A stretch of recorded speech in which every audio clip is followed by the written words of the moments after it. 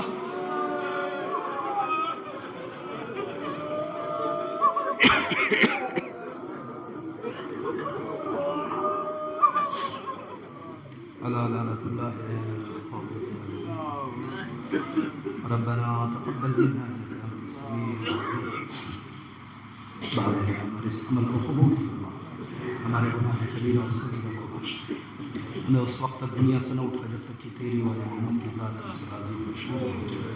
پروردگار جن مرحومہ کی سال ثواب میں مجلس میں ہوتی ان کے گناہوں کو بخش دے، انہیں جوار معصوم میں جگہ کا رحمت فرما کہ پسندگان کو صبر جلیل کی توفیق عطا فرما۔ حاضرین میں جو بھی پریشان حال ہیں ان کی پریشانیوں کو دور فرما، جو مقروض ہیں ان کے قرض کی ادائیگی کے اسباب فراہم فرما، جو نوجوان قوم کے بے روزگار ہیں پروردگار ان کے لیے حلال و پاکیزہ روزگار مہیا فرما۔ پروردگار پرچم اسلامی کو سربلندی عطا فرما، پرچم کفر و نفاق کو سرنگوں قرار دے دے۔ ہم سب کے آقا مولا زمانے کے امام کے ظہور میں تعجیل فرما، ہم سب کو ان کے اعمال و انصار میں شریک فرما۔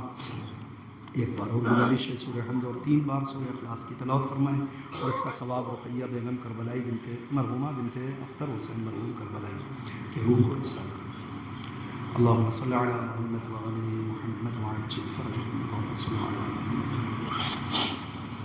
اللهم صل على محمد وعلى محمد وعجل فرجهم۔ بسم الله الرحمن الرحيم، الحمد لله رب العالمين الرحمن الرحيم مالك يوم الدين، إياك نعبد وإياك نستعين، اهدنا الصراط المستقيم صراط الذين أنعمت عليهم غير المغضوب عليهم ولا الضالين، بسم الله الرحمن الرحيم، اللهم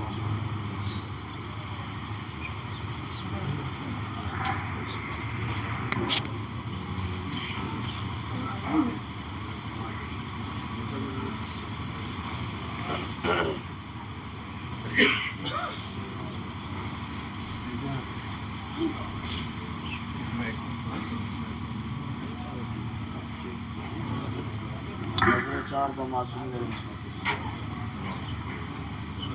اللہ